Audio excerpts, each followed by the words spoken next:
good evening, and welcome back. So, in accordance with green energy measures and also COVID lockdown measures of not interacting with other people or traveling in order to meet with other people, we've seen in Manchester, in my neck of the woods, motorways to trial 60-mile-per-hour limits to cut pollution. Yes, under a Conservative government which just a couple of decades ago was speaking of increasing the speed limit. So previously, it was down to safety measures which have been in place for several decades, even though cars have become more efficient, more effective and safer, so that you could actually increase the speeds and they would still be able to stop in the same amount of time. Driver response time would probably remain the same. Car response time is significantly quicker than it used to be from when the highway code 70 mile an hour signs and stopping distance were implemented. People probably haven't changed that much, so sure, that's fair enough. But also the cars themselves have become far safer in the safety measures that they've put in. And you might be thinking, but slow down there, Wasp. I mean, if anybody crashes at 40 miles an hour, then they're dead immediately. And you're technically correct that if your body is moving at 40 miles an hour and then stops, your internal organs, particularly your vital organs, are hitting your ribcage, being squashed, and you're dead. So yes, if you have a sudden decrease of 40 miles per hour, you are dead. Yes. However, there is a bit of leeway in seatbelts, and there are airbags as well, and there are crumple zones. So the 40 mile an hour rule isn't actually as cut and dry as you might think that it is. So, no. And, of course, also, given that chances are you're going to be slowing down because you see something happening and therefore you hit the brakes, then no, it's not going to be a problem. If you're then concerned about cars flipping and the like, well, then that comes down to thinking people should be better drivers before they're allowed on motorways, or you should have different tests depending on different car vehicles and driver competence, in order to have different speed limits for those drivers. But that would be too complicated for the government to allow, and they'd rather just get their income through from more speed cameras instead. And yes, I know they're supposed to be called safety cameras because they're clearly signposted, but let's be real, they're speed cameras, they're speed traps. So, where is this happening? Well, it will be on M6 junctions 6 to 7 by Witton, M1 junctions 33 to 34 by Rotherham, M602 junctions 1 to 3 by Eccles, and M5 1 to 2 by Oldbury. How long are they going to be for? Well, the impact of the new 60 mile per hour limit will be reviewed in a year's time. And in case you missed what was said about cycle lanes, these roads are vitally important for transport. For anybody who has a job that requires a vehicle because they're transporting things, because they're maintenance, because they're building things, anything like this, they do need a vehicle. And yes, of course, vans and lorries have a 10 mile per hour lower speed limit than cars and motorcycles. Yes, of course, which I'm sure will be factored into this as well. But you've also got to think that, is the idea behind this then, I mean, not thought through, obviously, because chances are you're going to have more braking and accelerating just like you do with speed bumps, which are therefore far worse for the environment if you're concerned about nitrogen dioxide levels, which you really shouldn't be in a place like the UK. But hey, we're trying to be a world leader, apparently, while just ignoring what China is doing because we can't address that, which is utter shit. But yes, let's cripple ourselves in order to get a new world order from China, because that's definitely sensible. But moreover, as they say here, Ivan Lefebvre, head of Environment at Highways England, said ultimately the air quality challenge will be solved at the tailpipe by vehicle manufacturers and changes in vehicle use. Until this happens, we will continue our extensive program of pioneering research and solutions. Wait until they get to the final solution.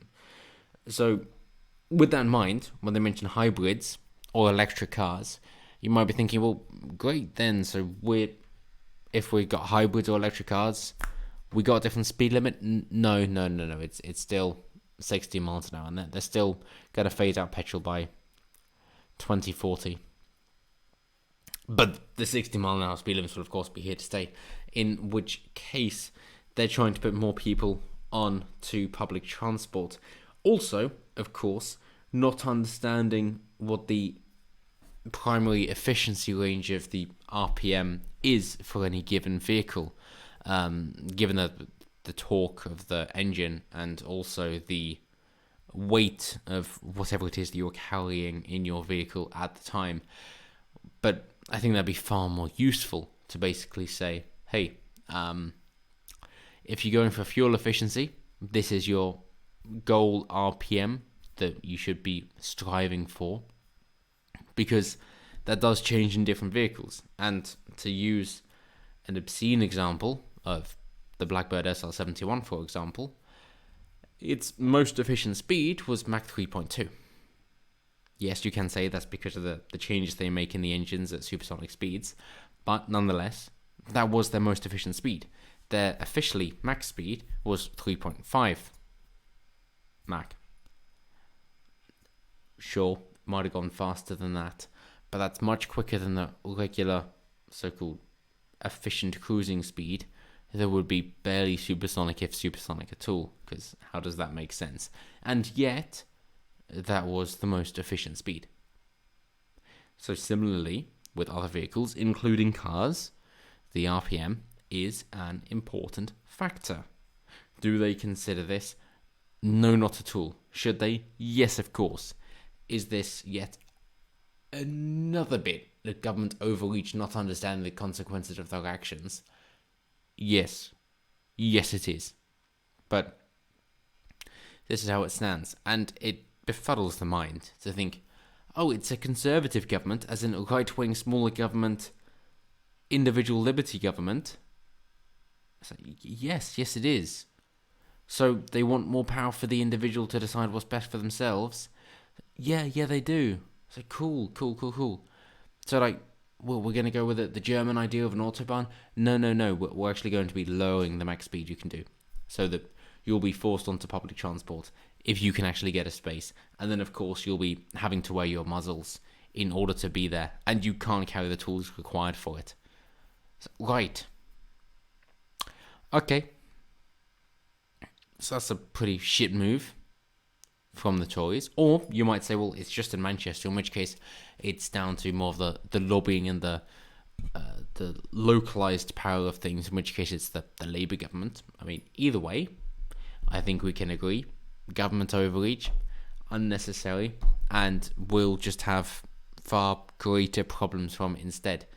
We've seen that the smart motorways are not nearly as smart as they wish to say for all the accidents that they're causing, and the idea of preventing these emissions is not going to be the case. I think it's a very simple, matter-of-fact basis that individuals who are driving along the road are then stuck behind somebody who is doing 10 to 20% lower than the speed limit. Of course, you are actually wanting to get going. You're working to a schedule. Time is money. You're wanting to get there. This prick in front of you is not giving a shit and is holding everybody up. Once you are finally able to get past them, you're going to want to make that time up. Also, you're going to be looking for opportunities to overtake them, which is then more likely to be dangerous as well. So by decreasing the speeds, you're going to increase risky behavior. I don't understand why they're not aware of it. Because also, most drivers then are thinking, this is the speed limit, this is what I would expect from most drivers. So, if you've then got people going above the speed limit, that is unexpected and brings in extra risk that isn't accounted for. If you then drop the speed limits even more, then it becomes even worse and it becomes even more dangerous. At which point,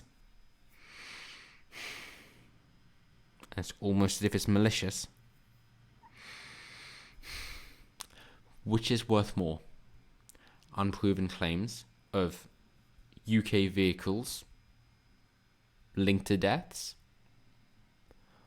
or proven claims of terrible speed limit placements linked to deaths? Which would you prefer?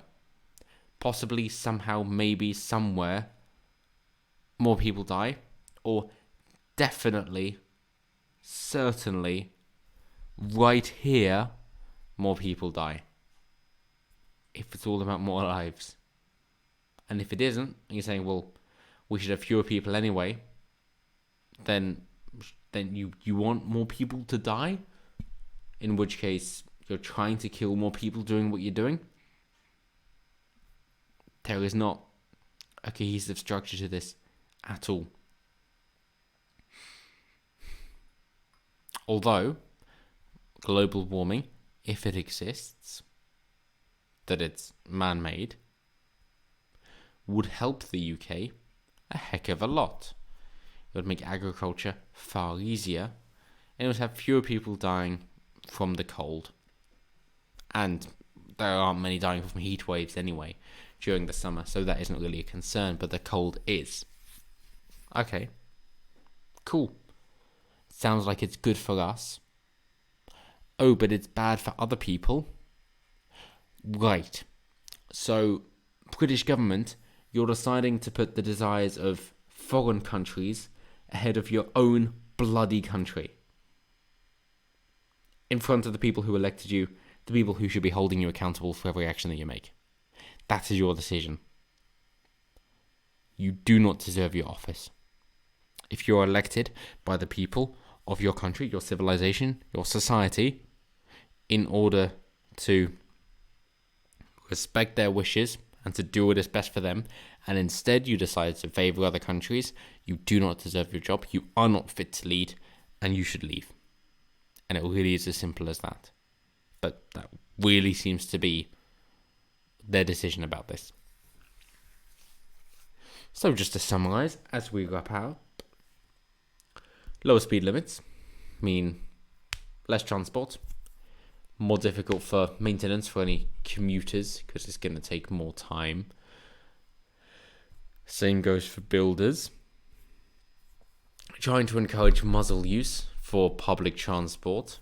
The more braking is going to lead to more accelerating, which is going to be worse for the environment.